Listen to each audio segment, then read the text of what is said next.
سعودی عرب میں اسلامی سال 1445 ہجری کے آغاز کی مناسبت سے کعبے کا غلاف کسوہ یکم محرم الحرام بدھ کے روز ایک پروقار سالانہ تقریب کے دوران تبدیل کیا گیا۔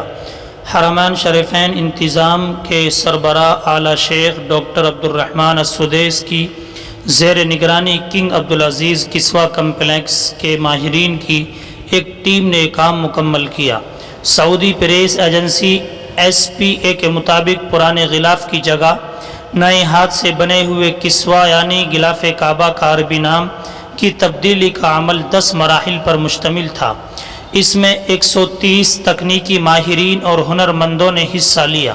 ناظرین، کعبے کو ڈھانپنے والا نیا غلاف 850 کلو گرام خام ریشم، 120 کلو گرام سونے کے تاروں اور 100 کلو گرام چاندی کے تاروں سے بنایا گیا ہے۔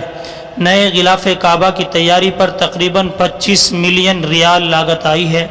غلاف کعبہ دنیا کی سب سے بڑی سلائی مشین پر انتہائی احتیاط سے تیار کیا گیا۔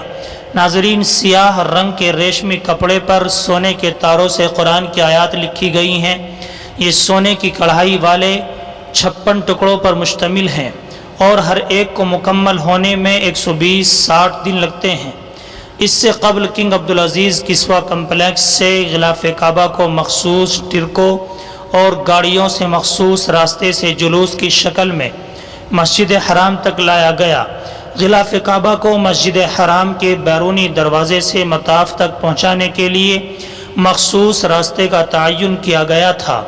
ناظرین، ایک خصوصی 15 رکنی ٹیم نے کسوہ کی تبدیلی کے پورے عمل کی نگرانی کی۔ واضح رہے کہ غلاف کعبہ تبدیلی کے تمام عمل کے دوران ہر ایک حصے کو علیحدہ کعبے کے بالائی حصے پر لایا جاتا ہے، جہاں سے پھر انہیں اتارا جاتا ہے اور پہلا غلاف اتار لیا جاتا ہے۔ یہ عمل 4 مرتبہ باری باری دہرایا جاتا ہے۔ ناظرین، جب تک کہ نیا غلاف چڑھا نہ دیا جائے اور پرانا اتر نہ جائے۔ اس سے قبل کئی دہائیوں سے غلاف کعبہ یعنی کسوہ ہر سال حج کے دوران 9 ذی الحجہ کی صبح کو حجاج کے میدان عرفات روانہ ہونے کے بعد تبدیل کیا جاتا تھا، لیکن اس بار غلاف کعبہ کی تیاری میں استعمال ہونے والے مواد کے معیار کی جانچنے کے لیے لیبارٹری موجود ہے۔ گزشتہ سال اعلان کیا تھا کہ غلاف کعبہ تبدیل کرنے کی سالانہ تقریب اب ہر سال یکم محرم کو منعقد ہوگی۔